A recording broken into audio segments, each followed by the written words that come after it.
Who wants to be stovepipe to where I am stuck here for the next 15 years? Mm-hmm. There needs to be hope that I could achieve and grow towards something. And I think that's common to mankind, that I want a ladder to grow. I want to achieve more. And mediocrity gets you mediocre results. So by achieving, by excelling, I did my master's at 55 years old. Wow. Age isn't a limiter, right? When you look at life and say, what am I going to create today? What am I going to tackle today? If there's nothing I'm tackling or challenging myself with, it can get pretty boring, but I'm also establishing a mindset in my children or my people. I'm transparent with them in a sense, Tony, that I don't know it all, but I'll get back to you because I'm going to research this. Having the mindset of a sergeant major from the Marine Corps, we often look at that leadership in business as being this. My wife says this intro sounds like a conspiracy mystery. So I'll stop that voice and I'll just tell you, this show is here to give you some cinematic fuel, tools, and excitement so you can stop drifting and start directing your life better than any movie. Welcome to the Direct Your Life podcast. I'm Tony Soriano. I'm here with Steve Balczos. He is the Executive Director of Veteran Service, Marine Corps 29-year career, and he's a speaker who has been on segments on the news, radio, serving people, specifically veterans, and all-around cool guy. So welcome to the show, Steve. Tony, thanks for having me. Yeah. So this is a quick interjection. We had ice cream with your wife, my wife, and the baby a couple weeks ago. We did. And we talked. Mm-hmm. And we had a great little thing going on. You had humor, you had confidence and presence. Okay. So those are the things I instantly admired about you, specifically on that day. And that's one of the reasons I was like, I want you on the show. Directing your life is about that. It's like being present, being direct, and having humor.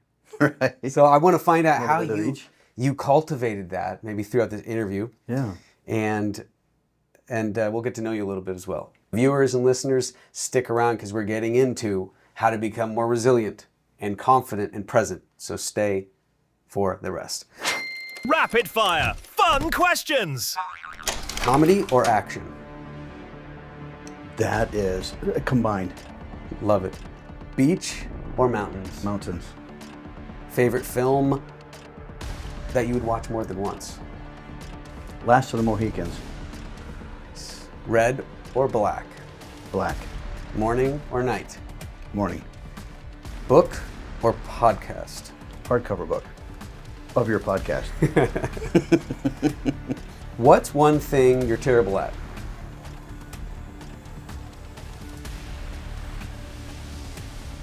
Knowing what I'm terrible at, I guess. I don't know. All right, I wanted to put you on the spot. It's okay. We'll find out through this episode. Okay. Last one. Who would play you in a movie? It's probably it's between Danny DeVito and Arnold Schwarzenegger. I don't know which way to go with that one. That's a good one. Twins is one of my favorite movies. It fits, right? This somewhere in the middle. This podcast is brought to you by Twins.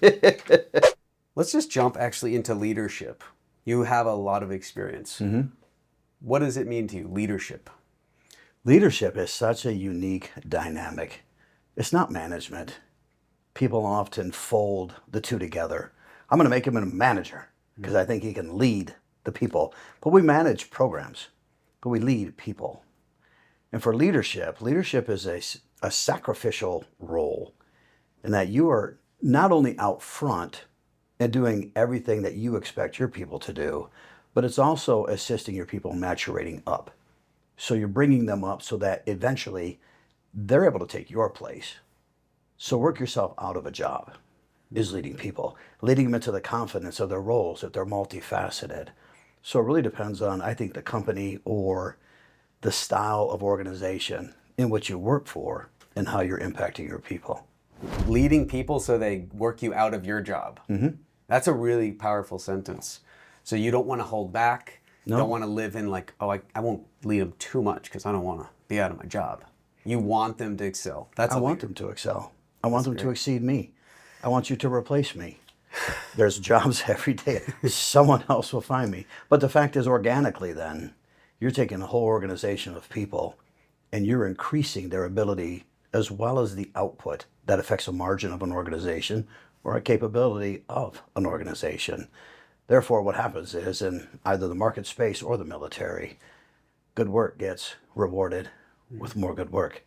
So we're meant to be active and working, and everybody wants a good name. When something happens, whose name is being asked for? That's the one who has the wisdom and the ability. So as I'm leading people, I want them to acknowledge their shortfall, but also want to now portray how that looks in an effective manner so that they're able to copy, manipulate, and then move it forward themselves with their own personality. So you're leading through abundance because you know if they excel and they replace your job, there's always going to be another thing out there. Right. That's great. So you mentioned John Maxwell when you got here, and I just remembered the first law of leadership, the law of the lid, and it's so cool. It's like if you're leading at a 7, you're going to attract 5, 6, and 7s, but you're not going to attract 8, 9, 10. You have to jump up to attract. And that was just half of a tangent there, but what do you think about that? And how can you start raising your leaderships? Yeah. So one, when does a servant ever exceed the master? Right? So if I'm a 7, my people are never going to exceed me if I'm the one leading them, because I can only lead them up to the level in which I've currently achieved or become. So in that essence, I also want to then study people who have done effective in the role, or a self-analysis. What are my shortcomings? What am I failing at doing? Is it in the transparency with my people, integrity? It's also doing the hard job sometimes. Your people are expecting you to make the hard decisions when there is a list of not necessarily do's and don'ts, but there's an expectation. Our personnel will dress a certain way. Our personnel will have a certain decorum about them, a certain presence about them. And if that's not there, they're expecting the one up front, the leader, to bring that individual up. And when that doesn't happen, chaos starts to reign because nobody's holding anybody accountable. But the vast majority are waiting for the leadership to hold the one accountable. So there's no growth, so people would riot eventually in a way, because humans, they need that growth. They need to level up. So you want a ladder. Yeah. Who wants to be stovepipe to where I am stuck here for the next 15 years? There needs to be hope that I can achieve and grow towards something. And I think that's common to mankind, that I want a ladder to grow. I want to achieve more. I think it's very sad in a sense when parents are limiting their children to not achieve beyond what the parents have provided in life. I think it's our role as parents to ensure our children exceed the very ceiling of our life. And it's the same way in leadership with personnel in the office space. Tangent to fatherhood. Tangent to fatherhood. I just became a father. That's right. You said, being a parent, you're leading no matter what. The child's always watching, whatever age. And I was listening to a show once, and he said he stopped a good friend because the good friend was saying, like, I'm doing good, I'm becoming a good parent and everything. And the friend said, I have to stop you there. You're not really being a good parent. And it caused a little ruckus. What do you mean? And he said, you're not going after your dreams or the things that really light you up. What kind of example is that? Right. So can you expand on that? Yeah, you're teaching your child to settle for mediocre. Yeah. Right? And mediocrity gets you mediocre results. So by achieving, by excelling, I did my master's at 55 years old. Wow. Age isn't a limiter, right? When you look at life and say, what am I going to create today? What am I going to tackle today? If there's nothing I'm tackling or challenging myself with, it can get pretty boring, but I'm also establishing a mindset in my children or my people. I'm transparent with them in a sense, Tony, that I don't know it all, but I'll get back to you because I'm going to research this. Yeah. And now I bring that knowledge back and say, this is how this fits in this puzzle. Here's the pros and cons, but this is potentially what it can do or do against us as a unit for the things that they're looking for. Did the military help you become that mindset? Or was it something early on through living in your teenage years or some early 20s, something external happened or internal? I think really is my experience growing in the military. When in the Marine Corps, you're promoted as you've become in practice the next grade. So the Marine Corps doesn't promote you early. They say, well, you should now be a corporal. And then they make you a corporal and you have no idea what a corporal does. But the rank below, you're already showing and demonstrating the skill set of the next level. So as a young recruit in recruit training, they made a very distinct statement to us that has stuck with me even to this day. And the statement was, it is here in recruit training that you get one chance in life that most don't get, where we don't care who your father, mother, or family history is. You all have shaved heads, and you all wear the same uniform. And it is now up to you to show what you can do to then create a new trajectory in life. And if you invest in the Marine Corps will invest in you. And that stuck with me, Tony. And I saw these two elder Marines walking across, we call it a parade field where we march. And they both happen to be sergeants major. And they wear a star, but they had stripes from here to here with their rank and their years of service. And I was like, I'm going to be that one day. And it stuck with me. And sure enough, I did. But yet, it's planting those seeds in youth to where you have the ability to dream.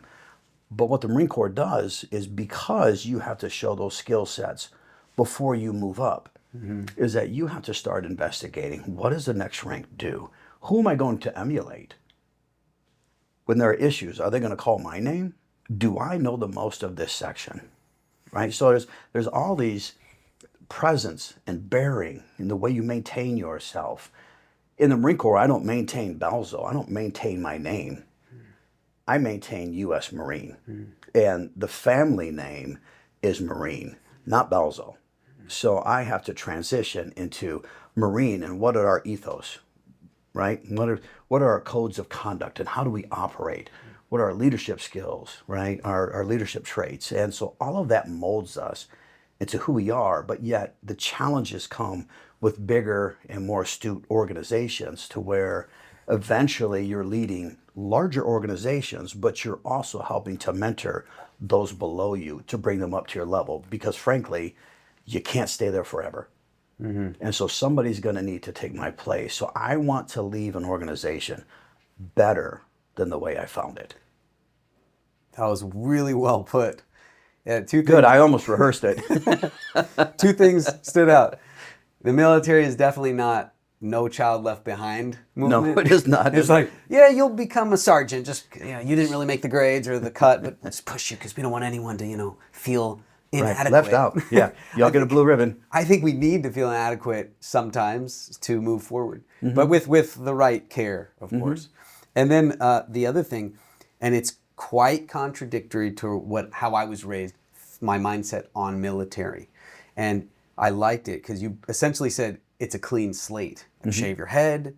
You're not wearing those clothes you were wearing. You are not your father. You are not your childhood trauma. Nope. You're just this vessel, and you can create from there if you want to. Correct. And I love that. When I was growing up, I was like anti-military, anti-corporations. I was anarchist-ish. But if someone said it to me that way, that would be different. Having a clean slate, all those little problems, and then I was going to ask you going into adulthood. So people that aren't raised with leadership parents, examples, people saying, hey, if you join the military, it could be a clean slate. It's going to be hard, but you could do what we just discussed. Or there's a creative endeavor over there, but they got locked into the autopilot. They fell out of the director's chair of their own lives. Right. What would you tell that person? How could they get back into the director's chair? You really need to analyze where you are and be honest with yourself. Can I really quickly pause? When you realize where you are, that is a plug in my book, Direct Your Life, or someone else will. The very first beat is right here is my reality. It's find out where you are, because how are you going to get to where you want to go if you don't know where you are on the map? That's right. Continue. I just like Right. that. No. So I like and so the second plug is I have not read Tony's book yet. So that was not an insight and a plug in for Tony. It was literally from where I come from. He will right after this. It's on audiobook too. I will get it from my wife. She will lend me her copy, or I will buy a second one. Or audiobook. Or I can't do audiobook. You can't? I need a physical book. I You love asked. physical. I got to have hardcover. So Yeah. I hope you're putting these out in hardcover. Yeah. Okay. Don't tell me yes and it's Yes, not. yes. I expect integrity, Tony. So when you talk about analyzing your life, one of the things we learn as the basic Marine, one, every Marine is a rifleman. Is it what? A rifleman. Rifleman. Every Marine is a rifleman. It's one of our ethos of a Marine.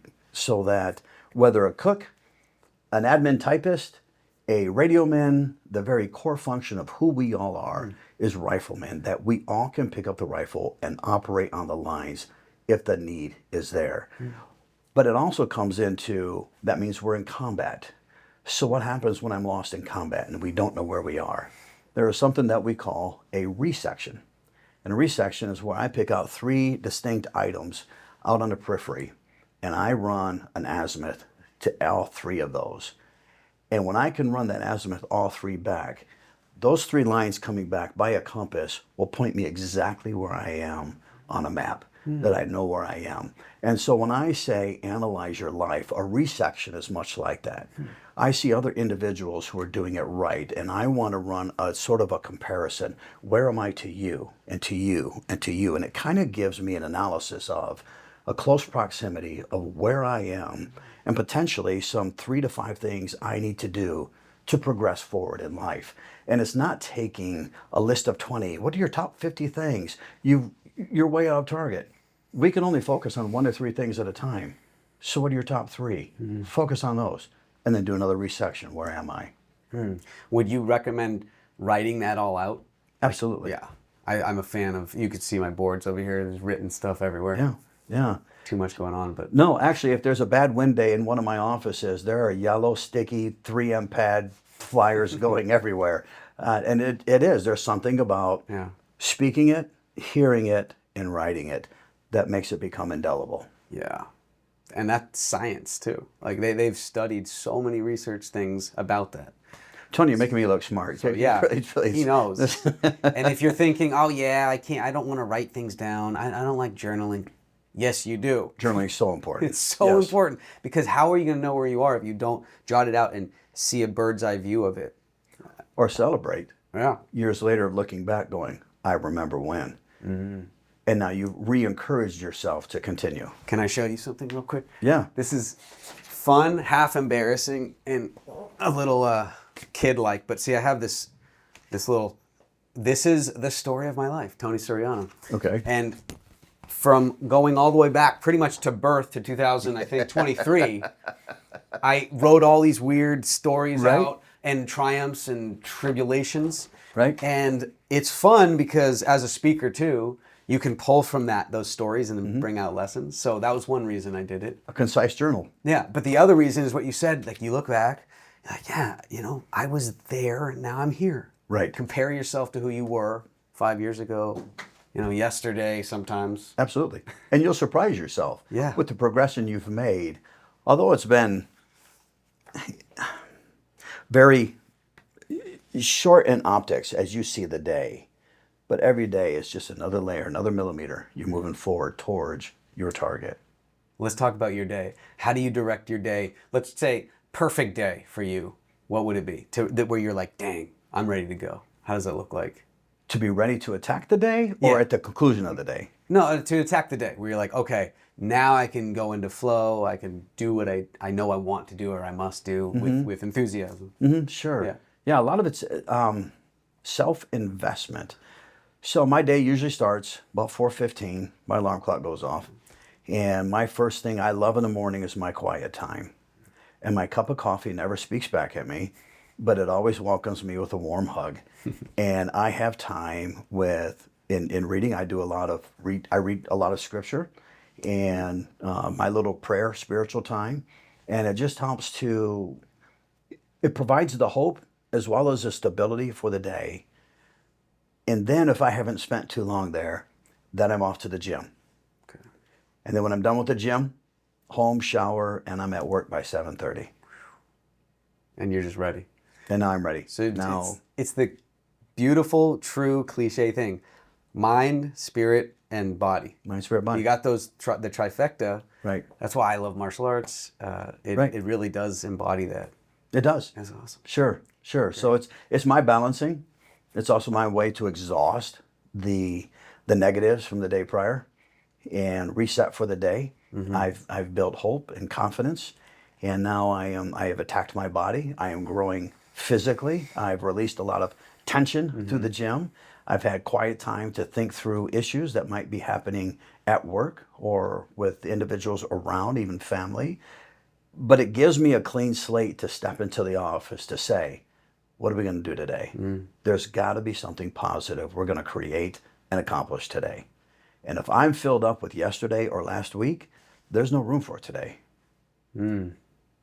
That's going to be a quote. I like that. It's so true. Wow. There's a lot processing in my mind here. Really good stuff. Good. That's what I call the director's window. No one can get to you if you carve out the time for yourself. Mm-hmm. And then when they do get to you or you go out in the world, you're less reactive. Correct. Right? Because crap's going to happen. It does. You're going to spill. I am getting really good this last decade. When crazy bad stuff happens, I'm like, shake my head and laugh because I've really carved out those director moments in the morning. You have to have space. But same. If I miss those days, it just takes 24 hours. And all of a sudden I'm filled up and I don't have space. Yeah. And you know my wife Arlene, she has seen me propel a coffee cup out the window of my vehicle because it dripped on me.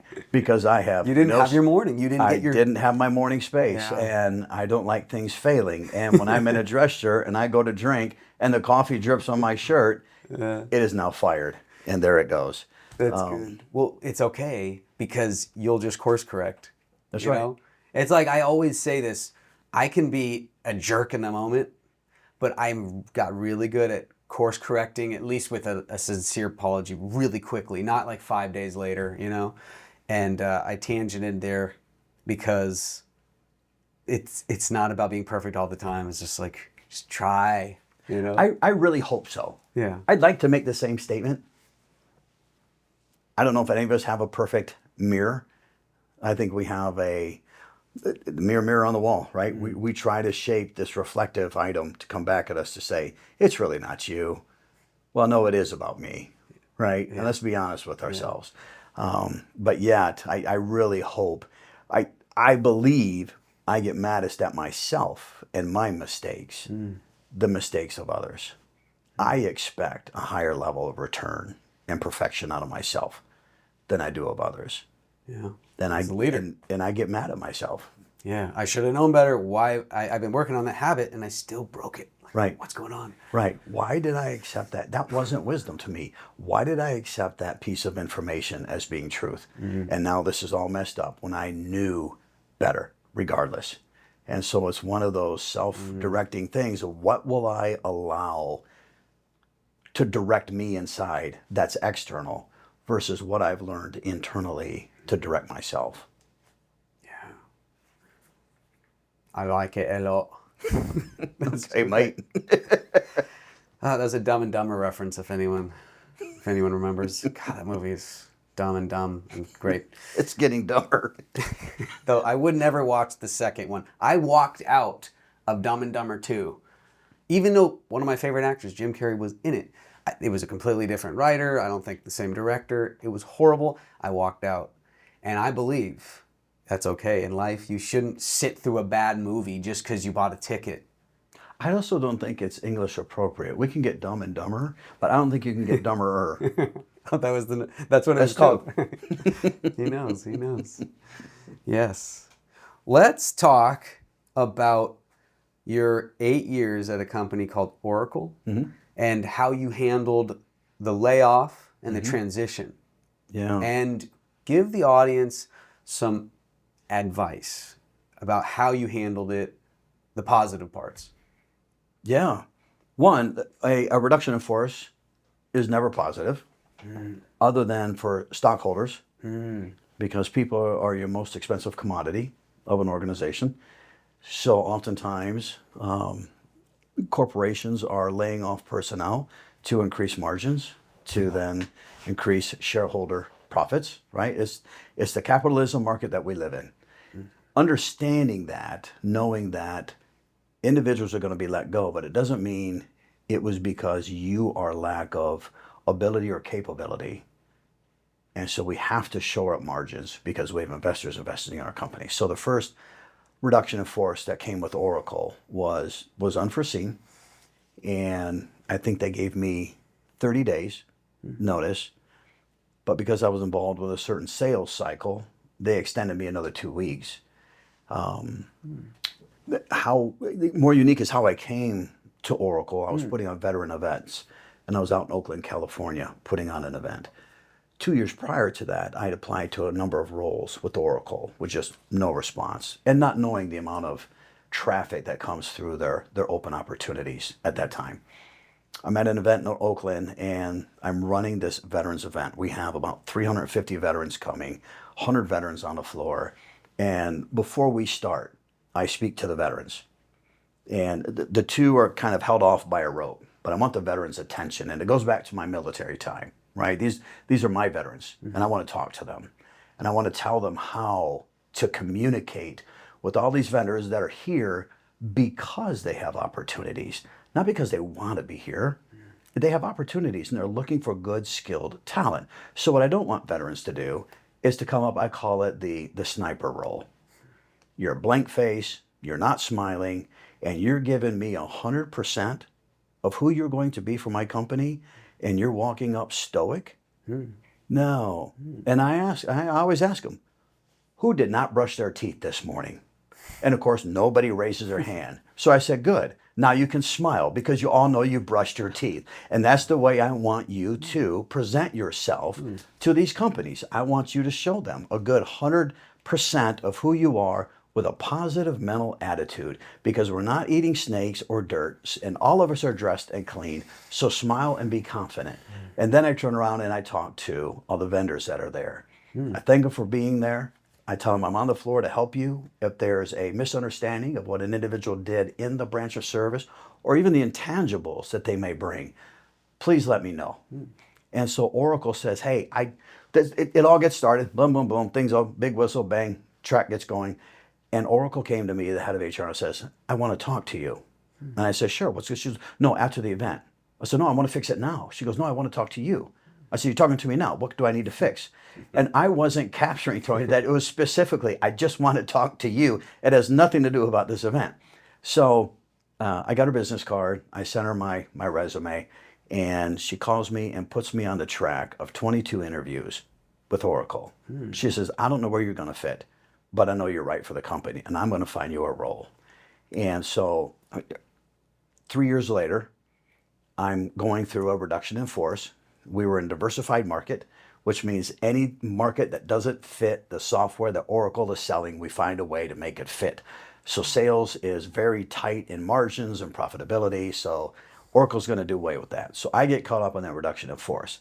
The very lady that hired me in Oakland, or brought me to all those interviews, calls me from HR and says, I know you're on the RIF, but you're not going anywhere because I know you know recruiting. Now, I was doing enterprise resource planning, back office business, ledgers, subledgers, financials, margins, inventory, procurement. But she wants me to go to HR and become an internal recruiter. Total shift. But she says, you're not going anywhere because I'm coming back for you. I just need about 60 days. We're standing up this new. Again, though, an unfavorable condition occurred, but because of the investment in people and the appreciation thereof and the networking and the appreciation caused her to reach back out to say, I'm bringing you onto my team. So that was the first riff. I came back on. I spent 3 years with HR developing this internal recruiting team, 120,000 Oracle employees in the US alone. So big upmarket company, right? $1 billion market. You weren't even really seeking that out. We're present and open. And open to the opportunity. Right. Butterfly effect. Yeah. So I finished my master's, and then I said, okay, it's really not in HR. I want to go back to the sales solution engineer, we call it. So I entered in with a wholesale distribution team. Again, edge market. After 3.5 years, Oracle's going to change. Oracle's an amoeba. These billion-dollar companies are always changing face. I got caught with a reduction in force again. Now, I think a lot of it has to do with positive mental attitude. These things happen. It shouldn't surprise me. The 16th of January of 24 was my last day with Oracle after 8 years. On the 17th, the county posted a position that was just right for me that I applied for. But as I look at it in arrears, I see everything I learned at Oracle with supply chain management, enterprise resource planning, human capital management, all feeds into what I'm doing now. And that it looks like with the leadership of the Marine Corps, it's all low-hanging fruit. And I am just cleaning halls and removing skeletons, but yet you realize how many tools in a tool bag I have been able to put into the bag because all of those negatives were turned back into positives, and I found tools, every one of them, to put to work later in life. Bloom where you're planted? Is that kind of... Sure. That's so important. The book, The Peaceful Warrior, have you read it? Oh, it's so good. You love it. It's very story-oriented. I'm talking to his wife, Arlene. Arlene's right over there. And I didn't ask you if you read it, but you would love it because... Wait, you have not, did I ask? Okay. It is about a guy going to college, and he's just trying to have a good time. He's a gymnast that's taking a great ride, but he meets this like mechanic, and he's very Mr. Miyagi type, you know, spiritual guy, but he wouldn't think it. Right. And he teaches him all these things, but the guy, Dan Millman, is the author, but I think it's Dan in the book, and wherever he is, it's like, there you are. That's one of the things in the book. Where are you? Here. Right here. Yeah. What are you going to do with where you are? Are you going to enjoy the moment or complain, you know, have humor? What are you going to do? And that's what you just said. I mean, you grab the tools from every scenario without begrudging it if some of them were because you trusted the process. Right. Yeah. Right. What's the best thing you learned from the journey into your executive director? Ooh. There's so many facets to that answer. I don't know that there is a best. I think rather being able to approach it from a well-rounded perspective. People management, fiduciary management, the ability to shore people up, having the mindset of a sergeant major from the Marine Corps. We often look at leadership in business as being this pyramid, right? And the C-suite's always up at the top. In essence, in the Marine Corps, that pyramid is turned upside down in that even though I'm at the top, the very king and queen of that unit is the lowest level person. I exist to remove barriers by virtue of my role at the top of the command. I make paid the most, I hold formations, I discipline, and yet every lowest person still belongs to me. So when Jones comes up and says, I haven't been paid, I tell Smith, take him down to accounting, make sure he gets paid. I haven't eaten, make sure he gets eaten. The hot water is not working in the barracks. Hey, Spike, come here, go get the foxwood rice. All that individual has to say is, I haven't, I don't have, I need. And I've got individuals working to make sure they have and they have not, right? So it's not so much about rising to the top and everybody look at me while I ride around like the Pope doing a light bulb wave. It's more about shoring up those below you so that leadership in perpetuity, as I go on and retire, someone else is picking up that same model. And so we have this idiom saying as Marines, it's people first, mission always. So we're always about the mission. Well, people are always going to come first. And so your Without personnel, the people, that's right. How's the mission going to be You're not going to get done. Yeah. So both are going, almost simultaneously. We are working the mission, but stop and recognize your people. That's great. Yeah. You get sometimes tunnel vision when you have something you're so passionate about, but you have to be able and willing to pause, either serve or help or ask for help yourself, and then go back to the mission. That's right. Yeah. Yeah. I grew up for quite a while where I was like, I'm going to do everything alone. And you know, that will show them kind of that mindset. It was weird. I developed a lot of skills in filmmaking particularly. And then I started to work on bigger sets and realized, wow, this is a whole team. But before that, it was just like, I had a camera and I had an editing thing. Right. I have a dog.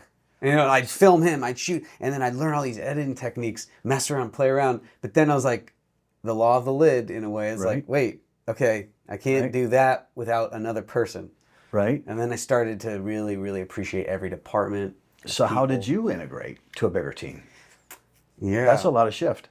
Yeah, well, actually, John Leonetti, he was the director, is the director of the movie Hannibal. No, is it Annabelle? The horror film? Hannibal. No, Annabelle. Oh, I don't know the answer. Okay, it's the doll. That's a deeper level. It's a doll, Annabelle. Okay.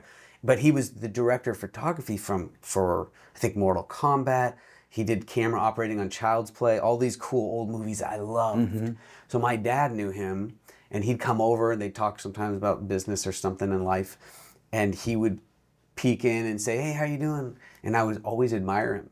And I think that was one essence in the film industry, particularly where I was thinking, wow, well, he's working on these bigger films. I mean, there's so many people. If I ever want to work on anything like that, I have to be around those people. So it was a long and still a journey of like connecting and networking better and relationships. Right. But I think that was a trigger point.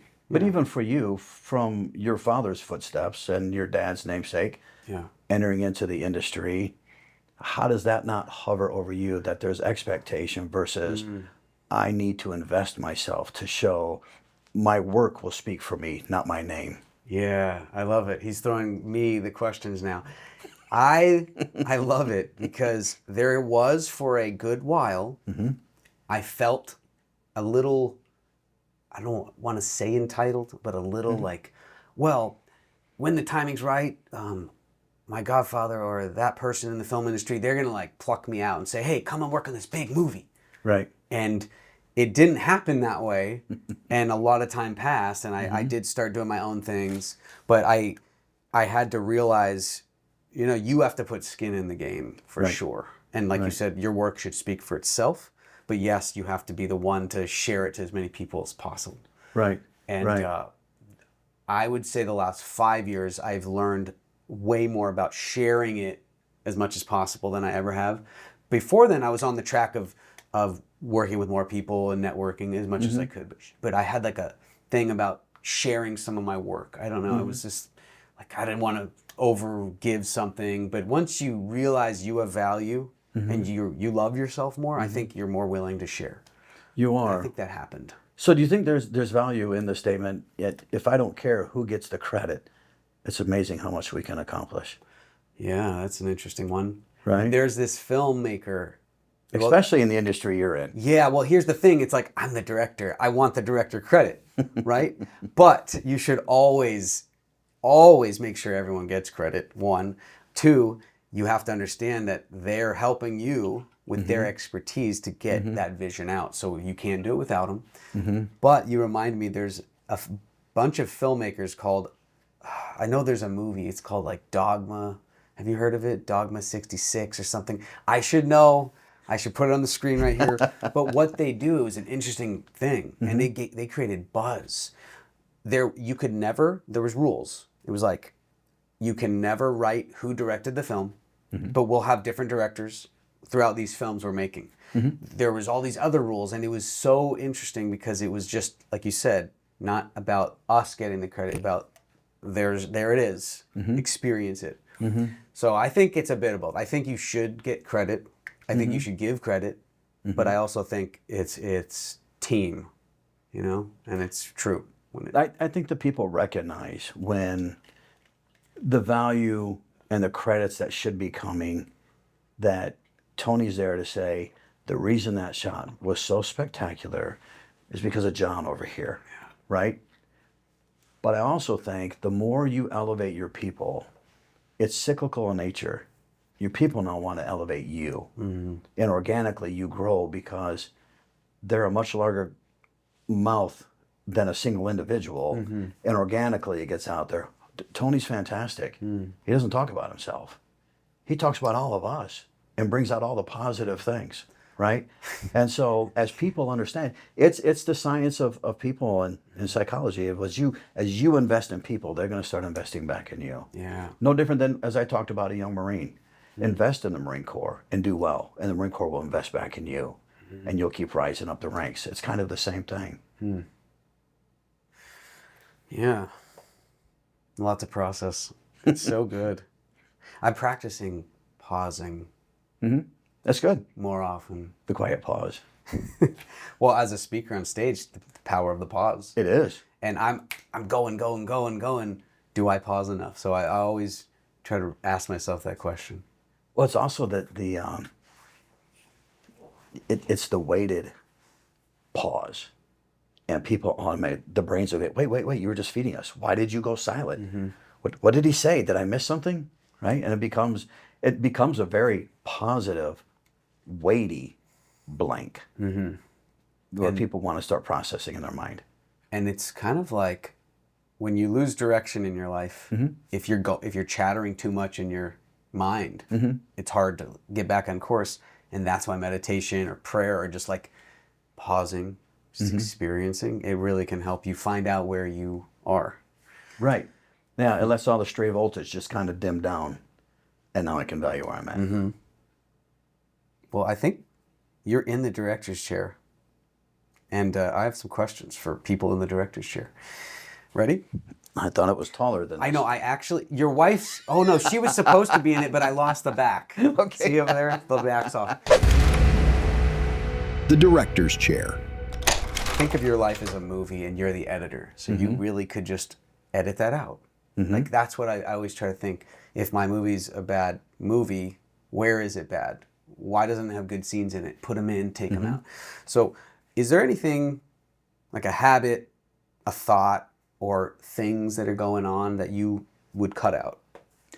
That's a really unique question, because I also realize that even if there are scenes I would want to cut out, they can have a positive impact and influence on my life. Now, this is how we learn, right? At 3 years old, you learn one time that the stove was hot, and you never reached up there again, right? And so if I take did it that a couple learning, times, but you know, okay, that's all right. me. Took me a while. Very transparent. That's great. Hopefully it wasn't last year, but still, yeah, they become teaching moments if we will recognize them as such and not blame them for where I am today.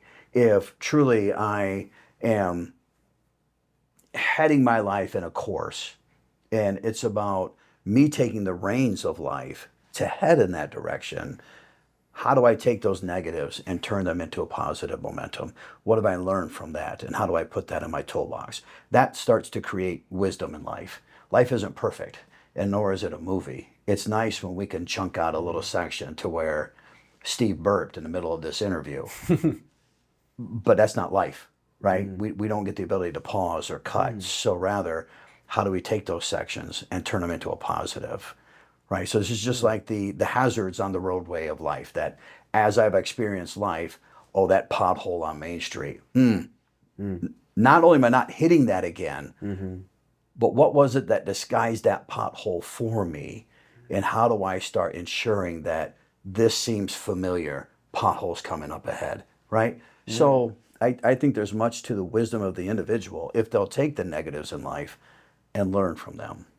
So you're saying you can edit and trim and tweak them, but maybe some of them you don't cut out because they make you, right? Because if you tweak, like if there's a pothole, if you had control of your street, put a cone up, or cover it, right? You're making little edits. So next question is, what would you edit into your life movie? Like moving forward, are there any new things maybe this year, last month, that you were thinking, I need to do this, that, adventure, or just mindset or something? Yeah, a lot. So some of that is stepping back to say, for the past 2 years, I've been in the role I'm in now. And there have been a vast harvest of low-hanging fruit of things that were wrong. And so I have been picking those from the branches and cleaning up an office, in a sense. But what I am very good at doing is over-investing my time into fixing that versus keeping a balance between work-life and making sure my wife is taken care of, that we have time for vacation, that I've given myself enough time to breathe, and that my wife doesn't see, or my family even, that work is a side girlfriend or who I'm really married to versus them. So if there was one thing I could stop and pause, which is so hard to do because you see all these things lined up, you say, I can fix that, I can fix that, I can fix that, I can fix that, to where she finally has to say, I need to know a time where you're coming home every night. And so that was a very honest, from the heart, right? But it's like, but wait, I've got more to do, and I'm not done doing this. And it's hard to leave something midstream is where I really struggle. We bought a new house 10, 15 years ago, and middle of July, there were many things in the backyard left by former owner of construction and other things.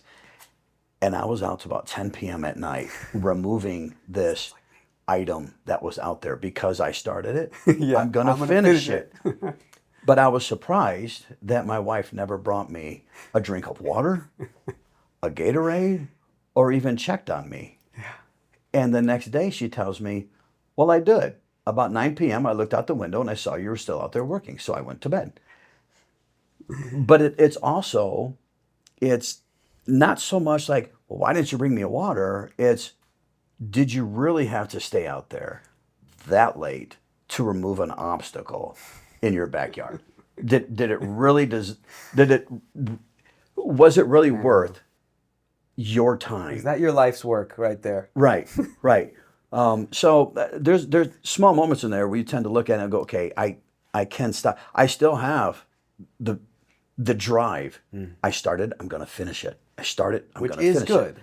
It is good, but sometimes it can also be a negative in that you're never really present with your family or carve out time where they know that they are number one in your life. And then they'll let you, as time needs, spend the extra time.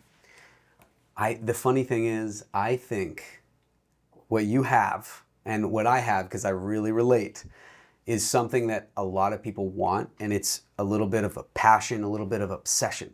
And it's easy for you and me, probably, sounds like it, to get into flow and never stop until it's done, even if you lacked sleep and you're like, finally, I finished, right? It's kind of easy. So that's an attribute people want, but I have the same thing.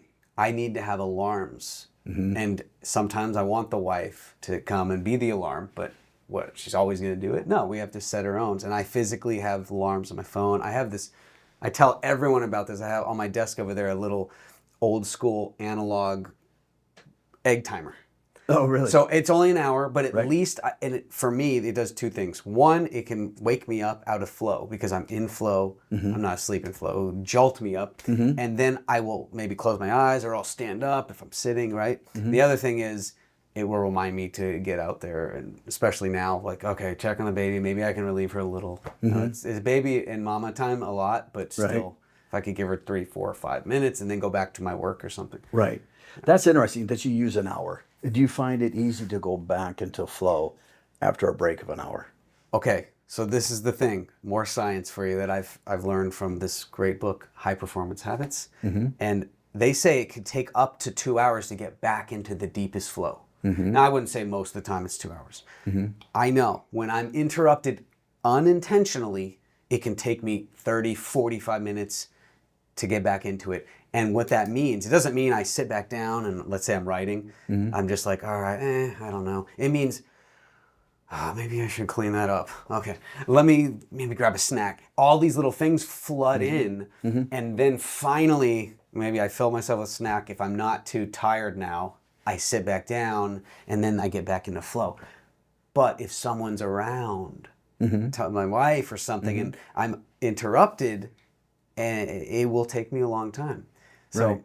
so there's all these things in my head right now. But I think it was Benjamin Franklin or one of those people in the books. They said, I go on a walk, I do my work, I read for 3 hours, and I don't see my wife until noon. And what's cool about that, not to be selfish, but a little bit, is when you show up at noon in this scenario, you're really present. You feel like, oh, I did the things like we talked about. No one interrupted my director's window, Right. and you can really be there for them. So I know when I get stuff done in that chunk, and then maybe my wife wants to go and do something, I can be present. But if I didn't finish it, or I didn't have at least the allotted time, or my ritual is gone if you're traveling, I can be a little on edge. Right. And I'm constantly working on it. What has helped you? That is tough. One, I'm very noise attentive. What was that? What was that? What was that? So it's a situational awareness type of preservation thing. Yeah. I need white noise. Oh. And if I can have white noise in my ears or headphones, especially while writing, writing is such a craft to come out, right? Just direct your life. You need an igloo around you to where there's no outside influence, because when you're in the flow of really directing that succinctly, we're heading someplace. And if I'm off by 2 or 3 degrees, it doesn't make sense. So I need to stay on this charted path, which noise, things going on around me, is what distracts me. So I know I have to put on white noise or classical music, something without words. I can't focus on it. So when I'm writing and I'm doing policies, directives, or even the 8 years at Oracle, or while doing my master's, I did all-nighters because the customer's meeting was tomorrow, but it was one of those, I have to silence out the world because I'm building decks and I'm deciding the flow of this presentation to this customer, considering who this customer is, and how this should be presented so that they can consume the information. So there's all these facets to not just the project I'm on, but the individuals around that I need to present this logically, succinctly, and so that they can consume the information in a positive manner that I'm giving them. All that is within when I'm sitting down with my flow, and it's crafting that message. But when I start getting interrupted, or vacuum cleaners, or the cat comes in, or hey baby, did you do this? Or and it takes me out of that flow. Yeah. And I have, as we're writing, I've got the next 5 steps in my head. Yep. And when I get distracted in flow, I forget what the next 5 steps are. And so I have to back up. And therefore, it takes me another 45 minutes to an hour to get back up to where I was, if I can even recall where I really wanted us to go. Now, how do you take a break and be okay with it if you had to? If you know you have to like stop, even though you're in flow, you're like, oh my gosh, it's noon. I want to go for 3 more hours because I'm on the roll. How do you do it in peace? I then have to write myself almost bulletized format, right? As if you were going to write a speech. These are the top topics, subtopics. I have to do the same. I have to just take my pad of paper and I'm going to write out the 5 bullets or whatever I was tracking in my head for where I'm going onto a sheet of paper, because it just helps to recalibrate my mind. When I sit back down at what I'm writing or doing, oh yeah, I need to get to here. Okay, so I'm going to here. And it sort of gives me my intellectual map routing back to me. That's a great technique. So you know you're going to stop. It's not like, oh yeah, talk about that subject next. It's like, okay, this is what I did. This is where I want to go.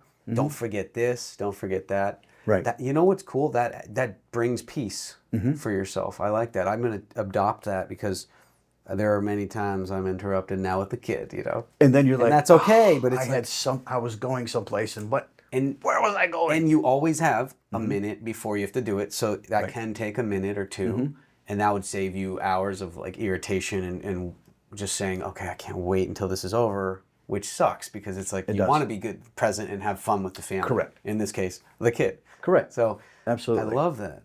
That's cool. Quick question: what were the earphones, or do you have a favorite earphones that you've been using to cancel the noise? Ooh, I have multiple sources. So, like most of us, we have bookshelf monitors that are computers anymore. And so if I have the ability to shut my office door, I'll put on some either classical or white noise just to drown out the office traffic. And they know if it's something of an emergency, come knock at the door, so be it. And if not, I use Jabra in-ear. How do you spell that? Jabra. Okay, cool. But I can do noise canceling and put the white noise through. Plus, I can also leave it so there's a little bit of bleed through that if somebody is banging on the door, I can hear it. Yeah. Right. So it's pretty much my main two ways. It's either my in-ear they're like in-ear monitors almost, or the bookshelf monitors where I can create this space of filtered outside drama occurring.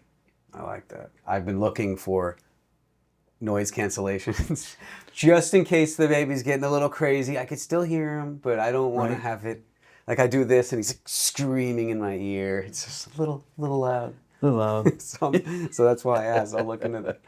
Yeah, I'm not good with the big over-the-ear Mickey Mouse type. Oh, cool. These are all in-ear. Oh, yeah. They don't need that. I know. That's sweaty and obtuse. Okay. Bulbous head. Okay.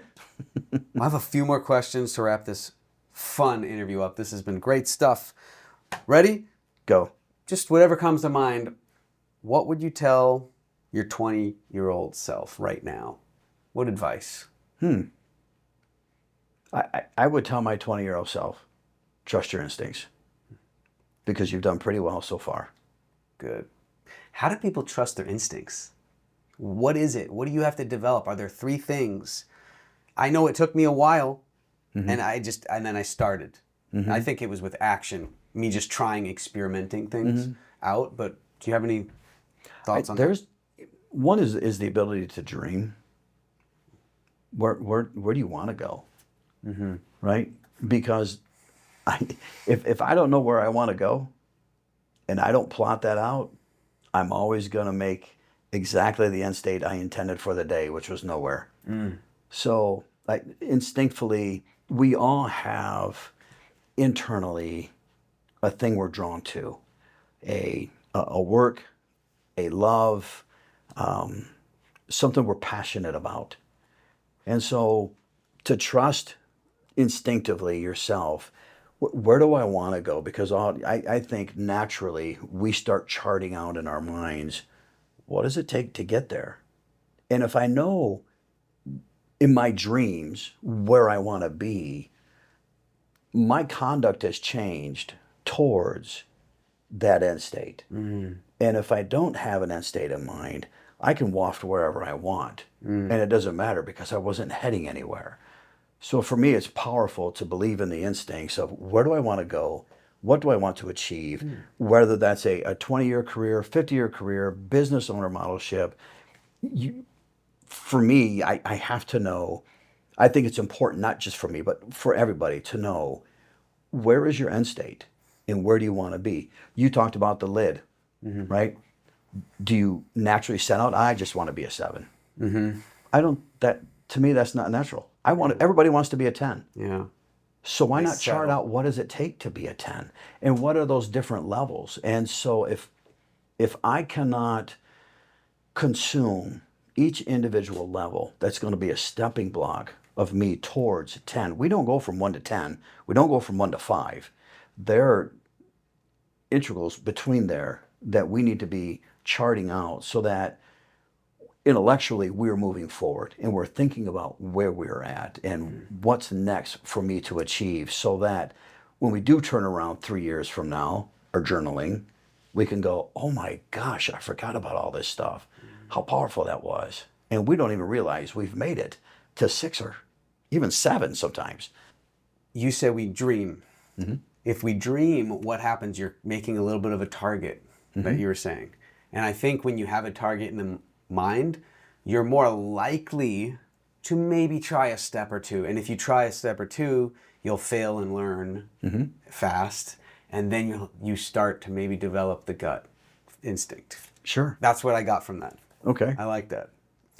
You see on my wall, I got this calendar. I'm sure. Oh, I think I peeked in your office once, and I always have something up, so it's on top of the mind. It is. That will make me, and I like that word, make me. Sometimes you need to, A reinforcement. Yeah. And I love that answer. That's good. Because to teach someone gut instinct, it's almost seemingly impossible. Like, I don't know how you teach them. They have to tap into they have it. That's the thing. They have it already. But I think it's demonstrated more than, it is taught, but it's taught through demonstration. Yeah. So as your son grows up and he's watching dad demonstrate what it looks like to chart life. It's, you remember the old adage, do as I say, not as I do. Well, no, I'm going to do as you do, because you're teaching me more non-orally than you are orally. And so my very actions and who I am and my habitual habits, that there's reasoning behind that, are going to speak so much louder to your son than any words of wisdom you may give him. You may have some that you repeat, right? We all know our fathers, and they all have their little tics or idiom, right? And it's kind of fun at times. But yet, if I think about my father and what he taught me, it was more through his actions than it was his words. Yeah. I was listening to someone say that, relatively speaking, the language is so small compared to the human history of, just so much body language, right? Right. Whether we can know that or not, it's body language is everything, and actions are everything. That's right. I like that. Yeah. Where can people find you if they want to look into you or find your services? One is LinkedIn. Yeah, I saw that. We're connected. And the other one, I don't do a lot of social media. Okay. I have enough coming in organically requesting. So the other one would be ClermontCountyVeterans.com is our website. Okay. Or just by telephone, 513-732-7363, and ask for the executive director. Nice. And that's how that works. Great. I love it. I was debating on asking you this question, but I feel like it would be great for you. Okay. It has a little memento mori, a little bit of like, hey, life can end at any moment. And I feel like someone that lives in the present like you can reflect on that. So what would you want written, if you could write anything? It's not going to cost you extra for words, on your epitaph, as your epitaph on a gravestone. If I could write my own epitaph. Yeah. See, that's where the humor comes in too. Yeah, I know. I want something careful, funny, right? But then I want something profound. Right. Mix. Yeah, absolutely. Wow, what would that be? I want to be somewhat smart alecky. Like I want to have a hand engraved on my headstone with "Grab my hand and follow me. We're going to the right place." Right? That's beautiful. I like that. Yeah. I don't know if they'd fashion a piece of marble of a hand coming out, right? Grab my hand, follow me, right? I might be stuck there for a while. That's creative. I like that. It reminded me of the Star Wars where he's stuck in the. Oh, that's right. When they froze Han Solo, right? I wonder if that's going to be Harrison Ford's like gravestone when he goes. Like, why would you not do that? It's epic. It's epic, right? Do it. Generations. Listening, Harrison, do it. Right. What does it mean to direct your life? What does it mean to direct my life? One, I am the only one, in a sense, responsible for my achievements. I don't ride on the coattails of others. My work speaks for who I am. The volume of words I speak from my mouth cannot replace the value of the work that I give. And therefore, I must chart out where I want to go and who I want to be. I can see why you married this guy. Because he had money? His whole life. That's great. That was beautiful. Yeah. Thank you so much for being Tony, on the this show. has been fun. I know I threw some questions your way. Thank you for listening to the Direct Your Life podcast. If you enjoyed this episode, but more importantly, this episode inspired you to take actions on what matters to you, please let me know. Leave a review wherever you're listening to. If you're in the Apple app, just scroll down, rate it, leave me a review on what stood out, what you want more of, and who you want me to bring on the show next. Also, don't forget to follow, because then you'll never miss an episode. And finally, if you're ready to upgrade your life, to stop dabbling, to stop conforming, or to expand what you're currently already after, I am confident you will love my new book, Direct Your Life or Someone Else Will. Grab your copy at directyourlifebook.com. And when you grab your copy, you can upload your receipt to receive the audiobook for free as my gift to you. Because if you're like me, you want to read, you want to listen, you want to just digest content that matters. Until next time, get out there and direct your life.